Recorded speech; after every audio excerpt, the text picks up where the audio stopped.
ಸಮಿತಿಯ ವಿನಾಯಕ ಸೇವಾ ಸಮಿತಿಯ ಎಲ್ಲ ಸದಸ್ಯ ಬಂಧುಗಳಿಗೆ, ನನ್ನ ಸ್ನೇಹಿತರಿಗೆ ಹೃತ್ಪೂರ್ವಕವಾದ ಅಭಿನಂದನೆಯನ್ನು ಸಲ್ಲಿಸ್ತೇನೆ.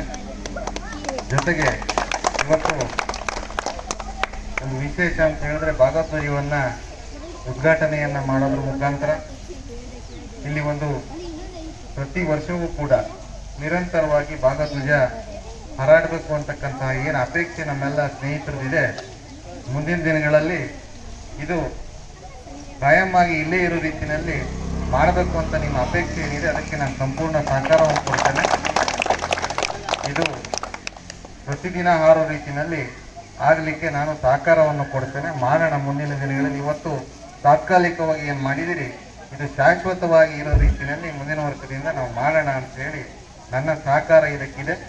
ಯಾವುದೇ ಅಡೆತಡೆಗಳು ಬಂದರೂ ಅದು ನಿವಾರಣೆಯನ್ನು ಮಾಡ್ತಕ್ಕಂಥ ಶಾಶ್ವತ ಭಾಗವತಧ್ವಜವನ್ನು ಇಲ್ಲಿ ಹಾರತಕ್ಕಂಥ ಕೆಲಸವನ್ನು ಮಾಡೋಣ ಅಂತ ಹೇಳ್ತಾ, ಹಾಗೇನೆ 3.5 ವರ್ಷ ಆಯಿತು ಅರುಣಾಚಲವರಿಗೆ ಗೊತ್ತು, ಎಲ್ಲರಿಗೂ ಗೊತ್ತು.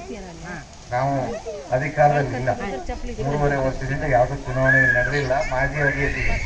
ಆದರೆ ಅಧಿಕಾರ ಇದ್ದಿದ್ರೆ ನಿಮ್ಮಲ್ಲಿ ಏನೋ ಒಂದು ಒಳ್ಳೆ ರೀತಿಯಲ್ಲಿ ಪ್ರತಿ ವರ್ಷ ಗಣೇಶೋತ್ಸವ ಕಾರ್ಯಕ್ರಮ ಮಾಡ್ತಾ ಇದ್ದೀರಿ. ಈ ರೀತಿ ಒಂದು ಸುಮಾರಷ್ಟು ಹಳ್ಳಿಗಳಲ್ಲಿ ನಾವೇನು ಅರ್ಕಾಳ್ ಇರ್ಬೋದು, ಮುಂಚೆ ಇರ್ಬೋದು, ಕೆಂಚನಾಳದಲ್ಲಿ ಜನಪ್ರತಿನಿಧಿಗಳಾದಾಗ ತಾಲೂಕಿನಾದ್ಯಂತ ಒಂದಿಷ್ಟು ಸಭಾಭವನಗಳನ್ನ, ರಂಗಮಂದಿಗಳನ್ನ ಕೊಡ್ತಕ್ಕಂಥ ಕೆಲಸವನ್ನು ಮಾಡಿದ್ದೀವಿ ಮುಂಚೆ ಬಿಲ್ಲೇಶ್ವರಲ್ಲಿ. ಅದೇ ರೀತಿಯಲ್ಲಿ ಮಾಡಲಿಕ್ಕೆ ಇಲ್ಲಿ ಅವಕಾಶಗಳಿತ್ತು. ಸದ್ಯಕ್ಕಂತೂ ಅಧಿಕಾರ ಇಲ್ಲ. ಮುಂದಿನ ದಿನಗಳಲ್ಲಿ ನಿಮ್ಮೆಲ್ಲರ ಆಶೀರ್ವಾದ, ದೇವರ ಆಶೀರ್ವಾದದಿಂದ ಮುಂದೆ ನಮಗೆ ಅಧಿಕಾರ ಸಿಕ್ಕರೆ ಖಂಡಿತ ಇಲ್ಲಿ ಒಂದು ಸಭಾಭವನವನ್ನು ಅಥವಾ ಒಂದು ರಂಗಮಂದಿರವನ್ನು ಮಾಡ್ತಕ್ಕಂಥ ಕೆಲಸವನ್ನು ಪ್ರಾಮಾಣಿಕವಾಗಿ ಮಾಡ್ತೇನೆ.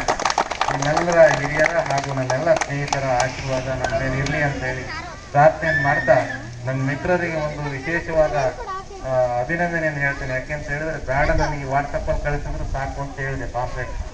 ಆದರೂ ನಮ್ಮ ಮನೆಗೆ ಬಂದು ಬಹಳ ಪ್ರೀತಿಯಿಂದ ಈ ಕಾರ್ಯಕ್ರಮಕ್ಕೆ ಕರೆದು ಈ ಕಾರ್ಯಕ್ರಮದಲ್ಲಿ ನನ್ನನ್ನು ಭಾಗವಹಿಸಲಿಕ್ಕೆ ತಾವೆಲ್ಲರೂ ಬಹಳ ಪ್ರೀತಿ ವಿಶ್ವಾಸದಿಂದ ಕರೆದಿದ್ದೀರಾ.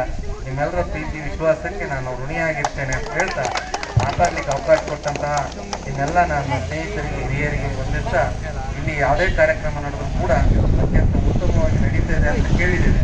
ಆ ರೀತಿಯಲ್ಲಿ ಇವತ್ತು ಹಬ್ಬವನ್ನು ಎಲ್ಲರೂ ಸೇರಿ ಒಟ್ಟಾಗಿ ಅತ್ಯಂತ ಹರ್ಷದಿಂದ ಆಚರಿಸ್ತಾ ಇದ್ದಾರೆ. ಮತ್ತೊಮ್ಮೆ ಗಣೇಶೋತ್ಸವ ಶುಭಾಶಯಗಳನ್ನ ಹೇಳ್ತಾ ನಿಮ್ಮೆಲ್ಲರಿಗೂ ಒತ್ತಿ ನನ್ನ ಮಾತನ್ನು ಮುಗಿಸ್ತೇನೆ. ಧನ್ಯವಾದ.